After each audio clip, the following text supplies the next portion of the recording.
मैंने देखा कि है ना यम के 4 दूत आ गए थे। हाँ। और वो एक ने मेरे हाथ पकड़ लिया, एक ने मेरे पैर पकड़ लिए। हाँ। और वो बिल्कुल एकदम से उठा के लेकर है ना मेरे को उन्होंने वहाँ पर यमराज के सामने पटक दिया। हाँ। और उसके बाद मैं यमराज के सामने गई और मेरी आंखों पे से उन्होंने पट्टी बांध रखी थी। हाँ।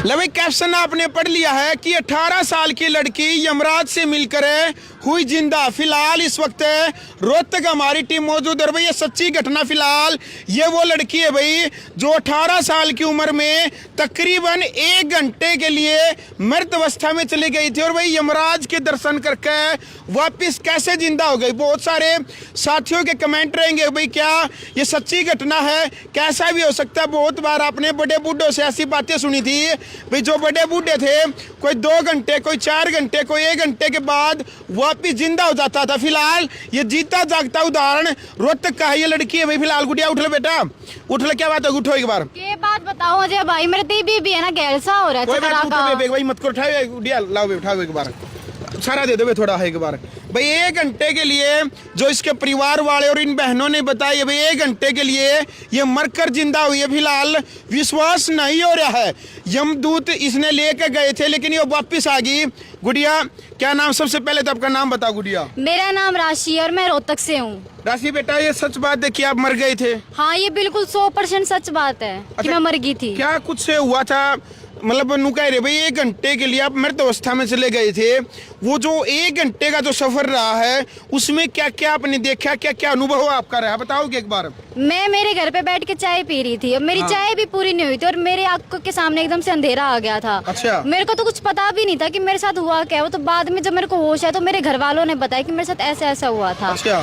तो जब मैं बेहोश हो गई थी 1 घंटे तो मैंने देखा कि है ना यम के 4 दूत आ गए थे। हाँ। और वो एक ने मेरे हाथ पकड़ लिया, एक ने मेरे पैर पकड़ लिए। हाँ। और वो बिल्कुल एकदम से उठा के लेकर है ना मेरे को उन्होंने वहाँ पर यमराज के सामने पटक दिया। हाँ। और उसके बाद मैं यमराज के सामने गई और मेरी आंखों पे से उन्होंने पट्टी बांध रखी थी। हाँ। वो पट्टी उन्होंने खोली। हाँ। और पट्टी खोलने के बाद मैंने देखा हाँ। कि ये क्या हुआ। हाँ। तो मैं एकदम से डर गई थी। हाँ। तो यमराज बोले कि तुम तो मर गई हो। हाँ। उसके बाद फिर मैं उन्हें उनके सामने हाथ जोड़े, हाँ। पैर जोड़े, हाथ पैर सब कुछ जोड़ लिए। ठीक है। हाँ, मैं उनके सामने गिड़गिड़ाई भी थी, बहुत रोई थी।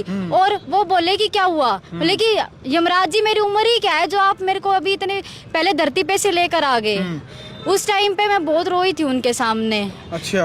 फिर उन्होंने मेरे को ऑप्शन दिए थे 2। ये बता, बहुत सारे लोगों के मन में ये सवाल होता है कि भी जैसे इंसान, देखो भाई ये वीडियो आप सबके लिए, बहुत सारे जो दर्शक है उनके मन में सवाल होता है क्या यमलोक में सच में हमारे पाप पुण्य जो होते हैं उनका लेखा जोखा होता है। भाई हम धरती के ऊपर आए हैं, हमें धर्म करना चाहिए, नहीं करना चाहिए, भाई पाप से बचना चाहिए। गुड़िया आपने कुछ ऐसी एक्टिविटी वहाँ पर लेखा जोखा, भाई स्वर्ग लोक नरक लोक है, कोई ऐसी एक्टिविटी देखी आपने? हाँ मैंने देखी थी। उन्होंने ना मेरी फाइल निकाली थी। अच्छा। मेरे कर्मों की। हाँ। मतलब मैं देख के शौक हो गई थी। मतलब ऐसा ये मैं अपनी आंखों से देख रही हूँ क्या। हाँ। तो है ना उन्होंने मेरी फाइल निकाली। उन्होंने देखा कि मैंने तो पाप किए ही नहीं। मतलब हाँ। पाप से ज्यादा तो मेरे पुण्य थे, यानी कि मैं बढ़ोतरी पे थी। अच्छा, बाकी के जो हैं वहाँ पर भी मतलब ऐसा लेखा जोखा चलता है? हाँ बिल्कुल। अच्छा, ये तो बात स्वर्ग मतलब वहाँ यमलोक की है भाई, यमराज की एक जो एक्टिविटी आपने बताया है। तो उसके बाद जो 1 घंटे भाई आप मृत अवस्था में हो गए थे, परिवार वालों ने सुना भी अंतिम संस्कार की तैयारी वगैरह कर दी थी? हाँ बिल्कुल, परिवार वालों ने मेरे अंतिम संस्कार की तैयारी कर दी थी। पास में दिया जला रखा था। हाँ। और फूल की माला थी, ये सब कुछ देख लो भाई, जिंदा जी के मेले हैं भाई। यह प्यारी सी गुड़िया इसके घर वाला ने यानी बेड से नीचे उतार दी थी और अंतिम संस्कार की तैयारी 1 घंटे में, यानी बड़े बूढ़े कह भाई जिंदा जी के मेले हैं। मरने के बाद तो चाहे आप कितने भी सुंदर क्यों ना हो, चाहे बेटा हो, चाहे बेटी हो, चाहे घर के एकलौते चिराग क्यों ना हो, घर वाले पड़ोसी रिश्तेदार नुए कहने लाग जाए कि भाई जल्दी करो, अब तो माटी होगी और इसका अंतिम संस्कार करना, ऐसे बोलने लगे थे। बिल्कुल, ये सब कुछ बोलने लगे थे। तो वापिस 1 घंटा का जो आपका यमलोक का जो सफर रहा है भाई, उसमें फिर वापिस कैसे आना हुआ आपका, कैसे यमराज ने वापिस भेज दिया आप? उन्होंने देखा था कि मैं बढ़ोतरी पे हूँ क्योंकि अच्छा, मैंने पुण्य बहुत ज्यादा कर रखे थे। पुण्य अच्छे कर रखे हैं? हाँ, धार्मिक पुण्य बहुत अच्छे कर रखे हैं क्योंकि अच्छा। मैं भक्ति भी बहुत ज्यादा करती हूँ, इसीलिए। हाँ। तो उन्होंने मेरे को 2 ऑप्शन दिए थे। हाँ। या तो स्वर्गलोक या फिर धरती लोक। अच्छा।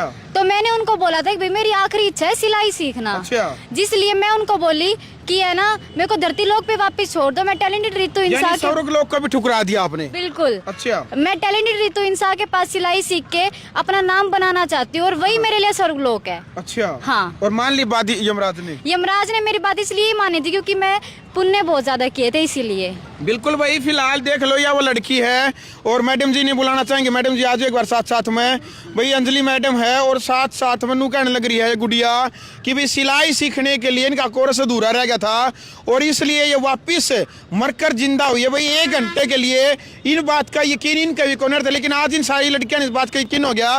बेबे यह बात सच्ची है के? सच्ची है भाई। सच्ची है बेबे? सच्ची है भाई। भी यह बात बताई थी हाँ। मीडिया में, तो यह बात मोबाइल बेबे यह बात सच्ची है के? बिल्कुल भाई। देख लो भाई सारी छोरिया ने बेरा बेबे यह बात सच्ची है? हाँ भाई। सर्दी जो मतलब मान ले या सेंटर में आई थी तो धरती बताई थी बात ऐसे हाँ हुआ भाई, था। हाँ। तब यकीन हो गया था ना होया था भाई यकीन। ही हो गया। हाँ। देख लो भाई या सोशल मीडिया के ऊपर या छोरी 18 साल की वायरल होगी मर के जिंदा। मैडम जी आपके सेंटर में तो करिश्मा हो गया, गजब हो गया, ऐसा पहली बार हरियाणा और विश्व के इतिहास में हुआ है। जी जब हमने सुनन में आया हाँ। कि भाई इनके साथ ऐसा ऐसा हुआ है, हाँ। ये दोबारा जीवित होके धरती पे आई है, हाँ। तो हमने कहा कि रोहतक ब्रांच पे टैलेंटेड रितु इंसा पे इनका सपना पूरा कराएं, हाँ। जब ही इनको मोक्ष की प्राप्ति होगी आगे जाके। कैसे हो जी पंडित जी? बिल्कुल, ये तो करिश्मा हो गया जी आपके सेंटर पर सर। पंडित जी इस करिश्मे ना है ना आपा संभाला कर इस गुड़िया का सपना आपा पूरा कराएंगे। हाँ। बेसिकली इसको करना कुछ को नहीं है, टैलेंटेड रितु इंसान रोहतक ब्रांच पे आना है हाँ। और इसका सपना पूरा आपा कराएंगे। ठीक है बेबे। ठीक है। अच्छा नु बता दो के मतलब बहन जी के सिखाओगे आप इस सेंटर के ऊपर, ये बता दो। इस सेंटर पे हम अगर सुई में धागा डालना भी नहीं आता ना, बेसिक हम वहीं से स्टार्ट करते हैं, जिससे कि धीरे धीरे उन्हें हर एक चीज सिखा देते हैं। शरारा गरारा इंडियन वेस्टर्न हमारे एक तरीके की ड्रेसेस कितने सिखाते महीने हैं। का कोर्स रहेगा ये? 3 महीने का कोर्स होता है ये, जस्ट ओनली अच्छा। 3 महीने में हम इनको स्टार्टिंग से लेके पूरा कोर्स कंप्लीट करा और देते नया हैं। बैच कब से शुरू होने नया वाला है? बैच 17 नवंबर से शुरू हो रहा है।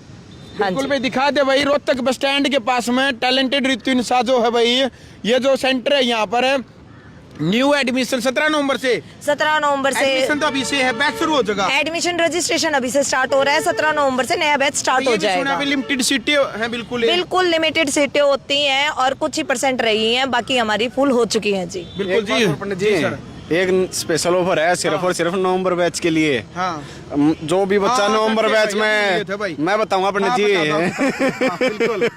जो भी बच्चा नवंबर बैच में एडमिशन लेगा ना, हाँ। उन सभी बच्चों में से किसी भी एक बच्चे को हम सिलाई मशीन फ्री देवांगे। बिल्कुल। बाय लकी ड्रॉ मान के चलो आपा ने एक पोर्ट सभी की लिया। पर्ची पढ़ेंगी, जो भी एडमिशन ले आएंगे उन सारी लड़कियां की एक जो पर्ची है एक बॉक्स में डाल देंगे। हाँ। और जो मान ले फिर उन करकन ऐसे और एक पर्ची निकलेगी। एक पर्ची निकलवा दें, वो नहीं मान के चलो वो उसकी किस्मत पर निर्भर करेगा किसकी निकलती है और किसकी नहीं। हाँ। बेसिकली जिसकी भी निकल गई ना उसकी तो बल्ले बल्ले पंडित जी। बिल्कुल 25-30 हजार की मशीन फ्री मिल जाएगी। और जिसमें कि कोर्स इतना महंगा है भी नहीं, और सिलाई तो इतनी ज्यादा सिखा देते हैं, वो बहुत ज्यादा अच्छे से आगे अपनी इनकम कर सकती है, कई लाखों कमा सकती है। बिल्कुल, यानी कि भाई आपने भी एडमिशन लेना है इस बेटी का, तो देखो भाई दोबारा से यह स्पेशल लड़की ने का जो सपना था मर के भी जिंदा होगी। यमराज से भी इसने स्पेशल रिक्वेस्ट करी है भाई मैंने मेरा सिलाई का कोर्स पूरा करना है। बहुत सारी बहन बेटियों का जो सपना है सिलाई सीखने का, भाई उन्होंने मोटिवेट करने वाले, यानी कि ऐसा कोई कोचिंग सेंटर ऐसा कोई स्कूल नहीं था हरियाणा और देश के इतिहास में पहली बार टैलेंटेड रितु इंसा का अनोखा प्रयास है सभी बहन बेटियों को सिलाई सिखाने का। पट्टी पर नंबर दे रखा है, अधिक जानकारी के लिए आपने संपर्क करना है। बेटे अभी तो खुश हो गया आप? बहुत ज्यादा खुश हूँ। अब अभी तो भी मन मैं- में ऐसा डर रहता है भाई कदे मैं दोबारा फिर मर जाऊं, कदे ऐसा नहीं होता? नहीं, अब तो नहीं रहता। हाँ जी। ये तो या गुड़ के मर भी गई ना, हाँ। तो भी या उल्टी फेर आ जाएगी। अच्छा। अच्छा दूसरी वजह सिलाई सीख ली तो 250 होगा, क्या न मरना है। जी पुनिया साहब, पंडित जी एक बहुत जरूरी बात रहेगी, सुन ले। बताओ जी। जो बहन बेटी मैम की तरफ से आती है, जो मैम के नजदीक लगती हैं, उनके लिए ये सुविधा कर दी भाई मैम में भी अपना जा सकते हैं। कौन सी लोकेशन है जी मैम में? मैम में जो गोहाना मोड़ है ना, गोहाना मोड़ से लेकर 23 स्मार्ट पॉइंट के फर्स्ट फ्लोर पर टैलेंटेड रितु इंसान मैम। अरे रोहतक में? रोहतक में बिल्कुल opposite Hooda city park near new bus stand, talented Ritu इंसान रोहतक। और एक बात और सुन ले पंडित जी, मत ना रही हो किसी मैम में, टैलेंटेड रितु इंसान आ गई है मैम में। बहुत भाई। ठीक है भाई, क्या संदेश दोगे आप भाई पाप पुण्य ने लेकर नहीं जो यहाँ देखने लग रहे हैं? पाप पुण्य को लेकर एक यही संदेश है कि जितना भी जो भी कुछ करो ना अपने अच्छे दिल से करना, हमेशा। करना है। हाँ, बुरा नहीं करना, पुण्य करने हैं, पाप बिल्कुल भी नहीं करने, वरना वो ऊपर वाला देख रहा है। टैलेंटेड तो इंसान भी है और हर चीज का लेखा जोखा उनके पास है। बिल्कुल भाई। फिलहाल वीडियो आपने देख ली भाई, कमेंट बॉक्स में अपनी राय रखे, वीडियो को शेयर करिए। बहुत सारी ऐसी घटनाएं पुनर्जन्म की भी और यमलोक से धर्मराज के जो दरबार से वापसी जो होती है, बहुत सारे किस्से हमने इससे पहले भी आपको दिखाए हैं। फिलहाल ग्राउंड मीडिया के लिए रोहतक से मैं भारद्वाज।